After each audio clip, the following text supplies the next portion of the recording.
João capítulo 2, do versículo 1 ao 11. Uma passagem bastante conhecida, quando Jesus transforma a água em vinho. Acharam, amém? Diz assim: no terceiro dia houve um casamento em Caná da Galileia. A mãe de Jesus estava ali. Jesus e seus discípulos também haviam sido convidados para o casamento. Tendo acabado o vinho, a mãe de Jesus lhe disse: eles não têm mais vinho. Respondeu Jesus: que temos nós em comum, mulher? A minha hora ainda não chegou. E sua mãe disse aos serviçais: façam tudo o que ele lhes mandar. Ali perto havia 6 potes de pedra, do tipo usado pelos judeus para purificações das cerimoniais. Em cada pote cabiam entre 80 e 120 litros. Disse-lhe Jesus aos serviçais: encham os potes com água, e os encheram até a borda. Então lhe disse: agora levem um pouco ao encarregado da festa. E eles assim fizeram. E o encarregado da festa provou a água que fora transformada em vinho, sem saber de onde viera, embora soubesse os serviçais que haviam tirado a água. Então chamou o noivo e disse: todos servem primeiro o melhor vinho, e depois que os convidados já beberam bastante, o vinho inferior é servido. Mas vocês guardaram o melhor até agora. Este sinal miraculoso em Caná da Galileia foi o primeiro que Jesus realizou. Revelou assim a sua glória, e os seus discípulos creram nele. Amém? Quer estar sentado? Aqui nós temos o relato do primeiro milagre de Jesus. E a gente pode usar essa passagem para aprendermos algumas verdades sobre família e casamento. Vivemos em dias, em tempos, onde o casamento e a família têm caído em descrédito. Os valores da sociedade não estão mais sendo embasados pela família. E se você quer comprovar, se você quer conhecer o que um povo valoriza, olhe para os ídolos dele. Olhe para as pessoas que eles idolatram. Você não vai ver em nossos dias alguém correr lá para tirar foto com alguém, pegar o autógrafo de alguém dizendo: puxa, você é um excelente pai, tira uma foto aqui comigo. Nossa, você é um marido tão bom, me dá um autógrafo. Ah, você é uma esposa tão maravilhosa, tão dedicada, por favor, assina aqui na minha camisa. Não existe isso. Você vai ver as pessoas idolatrando, venerando e buscando realmente tirar foto, autógrafos de artistas, músicos, pessoas conhecidas, não importando o que eles fazem, o que eles são. Você pode pegar casos e casos. Ronaldo Fenômeno passou por mais de 5 casamentos, já saiu até com travesti e continua sendo idolatrado. As pessoas não dão bola muito para isso. E isso mostra a inversão de valores em nossa sociedade. Mas a família, ela é uma criação de Deus. O casamento foi inventado por Deus. E Deus valoriza isso. E nesta passagem aqui, deste milagre, algumas coisas, 3 coisas eu gostaria de destacar rapidamente, que nós precisamos levar em conta e aplicar em nossa vida, se queremos realmente ter uma família abençoada. Lembrando que, teoricamente, ninguém quer ter uma família fracassada. Teoricamente, ninguém casa para ser infeliz. Eu, desde a minha infância, participo de alguns casamentos e jamais vi alguém subir no altar, casar para ser infeliz. As pessoas casam, constituem família para ser feliz. Só que, no decorrer dessa jornada, precisa-se tomar algumas atitudes importantes. E aqui nós vemos esse casal que estava começando uma nova família, fazer isso tomar algumas atitudes importantes. E a primeira delas foi justamente convidar Jesus para o seu casamento. A Bíblia deixa bem claro, Maria, mãe de Jesus, foi convidada e eles fizeram questão de convidar Jesus e os seus discípulos. As festas de casamento naquela época, na cultura dos judeus, não era como a nossa, que dura ali umas 2, 3, 4 horas no máximo. Eles sabiam festejar, eles sabiam curtir o momento.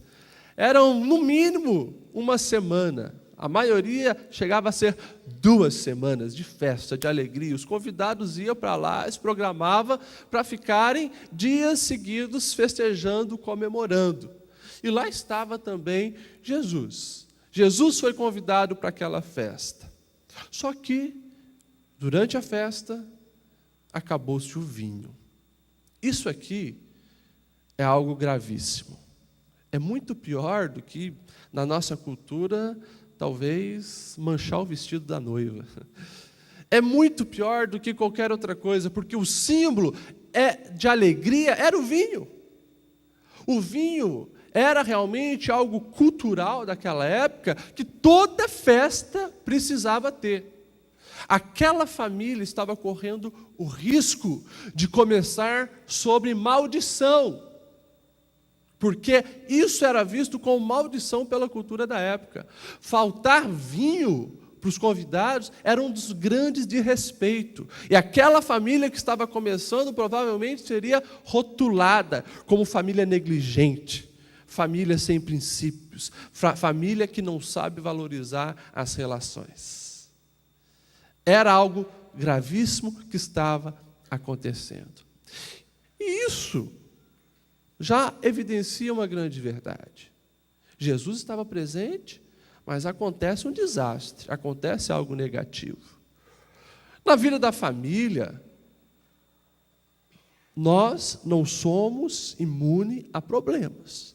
Mesmo que você seja um cristão, pode acontecer problemas.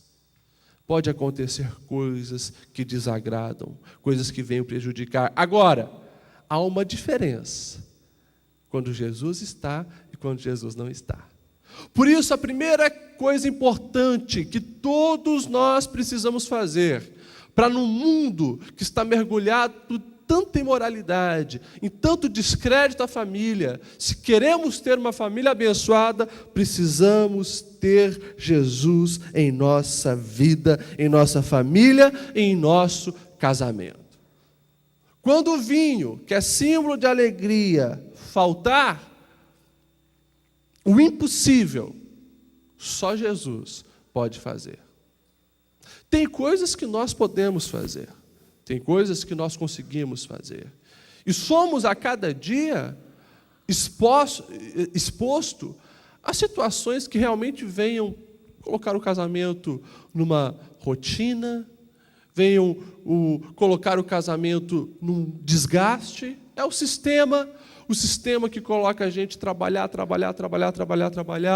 e esquecemos muitas vezes do lar. É o dia a dia, é a cultura, é a influência da mídia. Eu tenho falado isso todo domingo de manhã. Tudo isso são coisas que vêm tirar a alegria. E tem muitas outras coisas que a gente podia falar aqui. Falta do perdão. Né? Como a falta do perdão tem realmente desgastado e destruído famílias. Eu fiquei chocado. Fiquei chocado há 2, 3 semanas atrás, quando aqui no escritório embaixo, onde damos aconselhamento, uma senhora de 69 anos, quase 70 anos, entra no gabinete, já bem abalada, e ela ali fala: pastor, eu estou em grave depressão e já tentei 2 vezes o suicídio. Por quê, minha querida? Pastor, minha família está destruída. Quando os meus filhos eram jovens, eles brigaram. O meu filho brigou com a minha filha e com o meu genro. E a partir daquele momento, por coisas fúteis e falta de perdão, eles nunca mais se perdoaram. Eles cresceram, têm filhos, as crianças nunca se viram. Quando um ameaça ir me visitar, o outro já sai. O meu genro, quando vai levar minha filha lá em casa, ele para o carro lá em cima do morro para ele descer a pé. E tudo isso, falta de perdão, que está destruindo o coração dessa mãe, a ponto de procurar o suicídio. E tudo isso evidencia uma coisa: falta de Jesus em algumas vidas, falta de Jesus em algumas famílias. A gente poderia falar do dinheiro e de tantas outras coisas, mas não esqueça esse detalhe importante: mantenha Jesus na sua família. Só Ele soluciona problemas que a gente às vezes não vê solução. Só Ele pode fazer o impossível acontecer. É Jesus quem dá cor e dá sabor para a nossa vida. Uma segunda coisa que nós aprendemos nesse texto aqui é a questão do discernimento. Maria, ela percebeu que o vinho estava faltando. É bem provável, a história não revela que o casal, o noivo, se tocaram que estava faltando vinho. Mas Maria percebeu. Ela teve esse discernimento. E isso mostra que, se não fosse essa percepção, alguma coisa ali não iria bem. A falta de percepção, ela tem levado muito casamento e muita família para o buraco. Porque a gente é estimulado por tantas coisas hoje. Cada dia tem coisas novas nos chamando a atenção. E a gente esquece de detalhes importantes que são vitais para a saúde de uma família. Se nós não percebemos alguns detalhes no casamento, alguns detalhes no desgaste familiar, alguns detalhes entre relação pais e filhos, isso pode levar a família à ruína. Porque não tem como você solucionar um problema se você não identificar. E a nossa falta de percepção, ela é perigosa. Eu sempre gosto de dar o exemplo do Davi, o grande rei Davi, que a gente hoje admira, que a gente sabe que foi talvez um dos maiores reis que a humanidade já conheceu, o maior rei de Israel. Vacilou em muitas coisas com sua família. Davi, o grande rei, ele foi omisso na correção dos seus filhos. E quando um filho, porque ele teve muitas esposas, um filho abusou da sua própria irmã, sabe o que Davi fez? Nada. Quando Absalão descobriu que a sua irmã havia sido abusada pelo seu co-irmão Amnon, ele foi lá e matou. Então, na família de Davi, teve uma filha estrupada, um filho estrupador, um filho assassinado, um filho assassino. E o filho Absalão, que assassinou o seu irmão, foge e depois arma um complô contra o próprio pai. Tudo isso pela omissão de Davi, de não ter corrigido os seus filhos. E daí você vê uma outra grande realidade. Nós vemos que boa intenção não é suficiente. Você vê o nome e o significado dos nomes do filho de Davi, você fica impressionado. Absalão mesmo, que foi o filho que fez guerra contra o pai, tinha o significado Absalom, pai da paz. Você imagina esse filho sendo gerado, né? Davi imaginando coisas lindas, esse vai ser um grande pacificador. Mas as coisas não acontecem apenas pelas boas intenções. Absalão foi o filho que se voltou contra o pai, tentou matar o próprio pai. Nós precisamos prestar atenção em detalhes, estarmos perceptíveis com coisas que têm tentado desgastar o casamento e a família. Eu coloquei aqui algumas coisas que a gente precisa prestar bastante atenção, que são, na verdade, coisas que a sociedade vem ensinando, vem falando, vem dizendo que é dessa maneira que deve acontecer. É os famosos mitos do casamento. Um dos famosos mitos é que existe alguém perfeito para você. E a gente acha que existe alguém perfeito para a gente. E a gente entra no casamento, entra numa relação achando que existe alguém perfeito para nós, sendo que não há ninguém perfeito. O casamento ele é fruto de uma escolha que nós fizemos por uma pessoa. Nós não somos perfeitos e não vamos achar alguém perfeito. Nós precisamos ir crescendo e construindo uma relação saudável a cada dia. Um outro mito que nós vemos é justamente aquele que, agora que eu casei, eu entrei num casamento, nós não vamos mais ser atraídos por mais ninguém. E a gente acha que ligou-se o botãozinho de que eu sou dele, ela é minha, e assim fica. E muitos não prestam atenção nos detalhes do dia a dia do casamento e vai desgastando mesmo. E quando você vê, não se arrumou direito, a outra está chamando mais atenção, o outro está chamando mais atenção. A gente precisa entender que a gente continua sendo humano. É claro, quando Jesus faz parte da nossa vida, essa transformação muda, mas você não deixa de ser humano.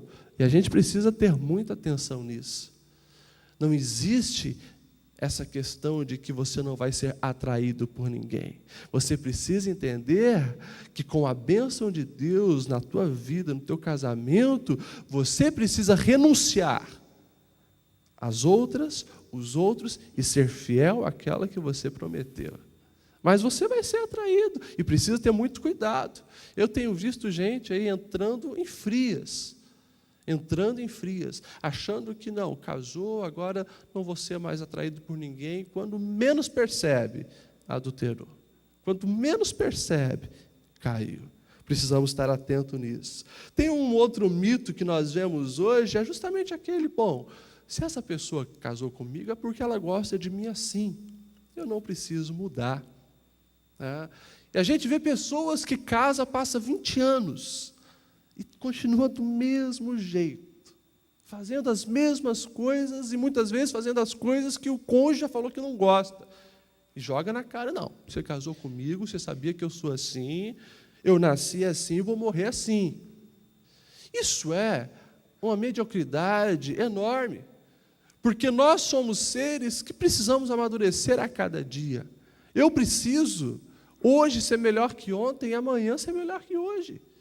E isso se aplica à família, isso se aplica ao casamento. Eu casei e preciso amanhã ser um marido melhor do que sou hoje, uma esposa melhor do que sou hoje, um pai melhor do que sou hoje. Nós precisamos estar nessa evolução, nós precisamos estar nesse crescimento. E se nós não prestarmos atenção nesses detalhes, mitos da sociedade, a gente perde a família. Convide Jesus para o seu lar. Preste atenção nos detalhes, para que você tenha discernimento quando estiver faltando alguma coisa. E a terceira, que eu falo sempre aqui, tenha atitude. A Maria foi lá, chamou os empregados e falou, vocês façam tudo o que ele mandar. Façam tudo o que ele mandar. E a gente vê que eles foram lá e fizeram tudo o que Jesus falou.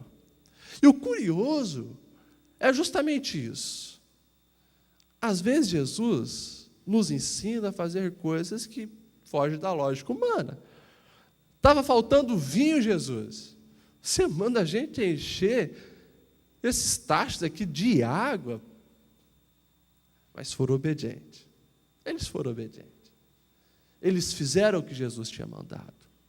E eu repito mais uma vez a parábola que eu acho que domingo de manhã que vocês mais ouviram aqui, a das duas casas. 2 homens construíram 2 casas, um sobre a areia e um sobre a rocha. Veio chuvas, veio ventos, veio tempestade sobre as 2. A que estava sobre a rocha permaneceu, a que estava sobre a areia ruiu, foi-se embora. E Jesus concluiu dizendo: agora entendam o que isso significa. Quando vocês ouvirem e praticarem o que eu ensinei, vocês estão construindo sobre a rocha. Agora, se vocês só ouvirem e não praticarem, estão construindo sobre a areia. Irmãos, a palavra de Deus, ela é fantástica e conta muitas histórias, mas para quê? Para nos ensinar a praticar a verdade. Casais que fizeram um curso, cada lição parece ser mais importante do que a outra, mas nenhuma tem validade se não for colocada em prática. Todos os ensinamentos de Jesus são lindos, fantásticos e maravilhosos. Se não colocar em prática, não adianta nada. E esse tem sido o motivo porque tantos cristãos, que se dizem cristãos, têm tido fracasso na família e no casamento. Justamente porque não praticaram aquilo que deviam. Saber é uma coisa, praticar é outra. Portanto, tenha atitudes de amor a cada dia. E aqui eu destaco pelo menos a questão de declare o amor, fale que ama para o seu filho, para a sua filha, fale que ama para o seu esposo, para a sua esposa. Demonstre isso em atitudes. Tantas coisas que a gente precisa fazer. Uma coisa importante em nossos dias: dê tempo de qualidade. Dê tempo de qualidade para a sua esposa e dê tempo de qualidade para o seu marido. Porque aonde nós vemos riqueza, aonde nós vemos importância, nós dedicamos tempo. E quem está aqui nos domingos de manhã sabe que é a coisa que eu mais bato hoje. Porque vivemos em dias ativistas, em dias onde não se tem tempo para nada. Eu coloco esse não se tem tempo para nada entre aspas, porque realmente a gente trabalha muito, a gente corre atrás da vida muito, a gente nunca para de estudar, e quando chegamos em casa, querendo ter um momento de relaxamento, a gente perde o nosso tempo com internet e televisão. A vida das pessoas hoje tem sido isso. É trabalhar o dia inteiro, estudar mais um pouco, chega em casa, é internet e televisão. Nós temos prejudicado o nosso tempo com Deus e o nosso tempo com nossa família. É um absurdo os homens de hoje tirarem pelo menos um dia para assistir o seu futebolzinho, que dura 1h30, 2 horas no máximo, mas naquela semana é comum eles não ter parado meia hora para dar um tempo de qualidade para a esposa, olhar no olho, ombro no ombro, fala para mim como é que você está tudo bem, vamos ficar juntinho. É um absurdo mulheres que tiram 1 hora todo dia para assistir uma novelinha e não tem tempo para os filhos e para o marido de qualidade.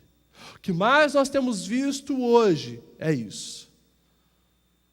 Os pais têm negligenciado os filhos e os cônjuges têm se negligenciado. Televisão e internet, muitas vezes. Eu lembro de uma história que nunca vou esquecer, de um filho que chega em casa com uma carcaça velha de televisão em volta do seu corpo e fica lá na sala. A mãe fica assustada com aquilo. O que foi, menino? De onde você arrumou isso? E ele diz, eu achei no lixo. Tá, mas você vai ficar aí? Vou ficar aqui, porque eu quero ver se pelo menos agora o meu pai dá um pouquinho de atenção para mim, já que ele gosta tanto de televisão. E essa é uma verdade. A gente não tem percebido, mas os filhos estão ali, pai, a gente agora não. Estamos investindo muito tempo em coisas erradas. Atitudes que precisam ser tomadas. Eu quero concluir concluir justamente com o ranking das nossas prioridades. O ranking que a Bíblia e a Palavra de Deus nos ensinam do que deve ser realmente o que está no trono do nosso coração. E é uma cadeia lógica que realmente vem trazer sucesso familiar. Primeiro lugar, Deus. Primeiro lugar, Deus. Consequentemente, quando eu amo a Deus em cima de todas as coisas, e mais me aproximo de Deus, mais eu vou amar e ser fiel ao meu cônjuge. É impossível um homem que ama a Deus não ser loucamente apaixonado pela sua esposa. Jesus mesmo falou, olha, a palavra de Deus deixa bem claro, que o homem precisa amar a esposa a ponto de dar a própria vida por ela, se for preciso.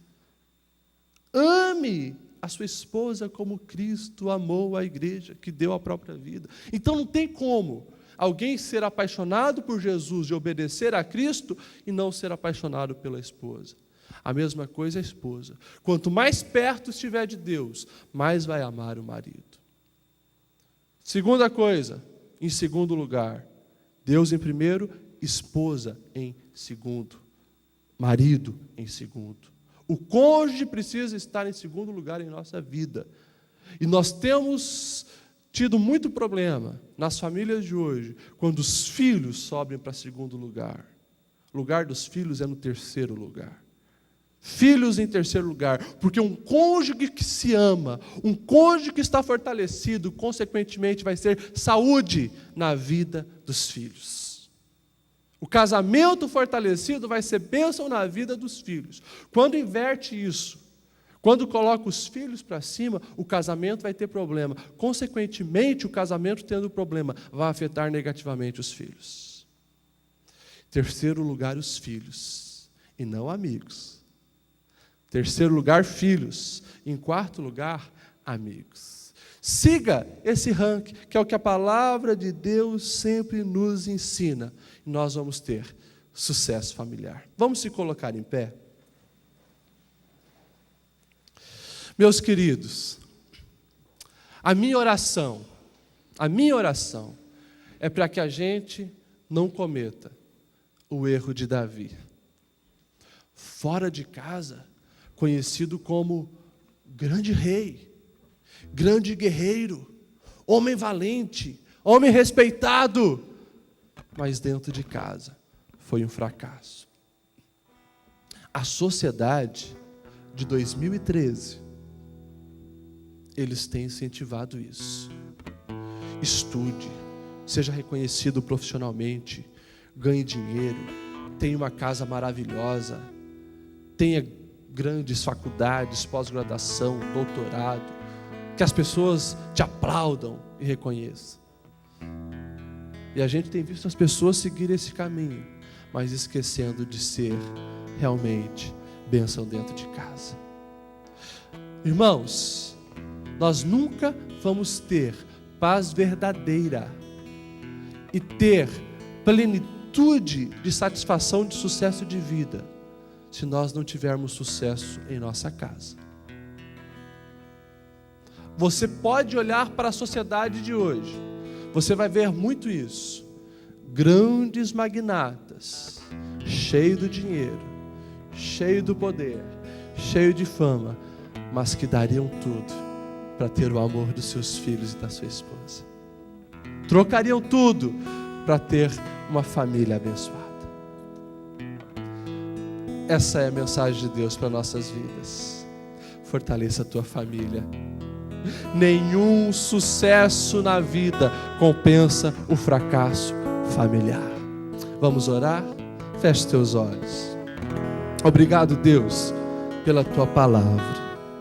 Obrigado, Deus, pelos teus ensinamentos. Tu criaste a família, tu criaste o casamento, tu tiveste, Senhor, essas brilhantes ideias. E nós queremos viver conforme a tua vontade. Deus, tu sabe como é que estão os casamentos das pessoas aqui. Tu sabe como é que está, Senhor, a relação pai e filho, filho e pai. Tu sabe como é que está a família, Senhor. Nós estamos aqui agora, Pai, pedindo que a Tua bênção seja derramada sobre nós. Esteja nos moldando, esteja nos ensinando a sempre agir conforme a Tua vontade, conforme o Teu querer. Pois nós queremos ter sucesso, Senhor, na família. Nós queremos, Senhor, agradar o Teu coração, amando a nossa esposa, amando o nosso marido, amando os nossos filhos, Senhor. Dai-nos capacidade de renunciarmos os padrões do mundo, estarmos realmente fazendo a diferença, sendo diferente e realmente, Senhor, fortalecendo a nossa família. Essa é a nossa oração, em nome de Jesus.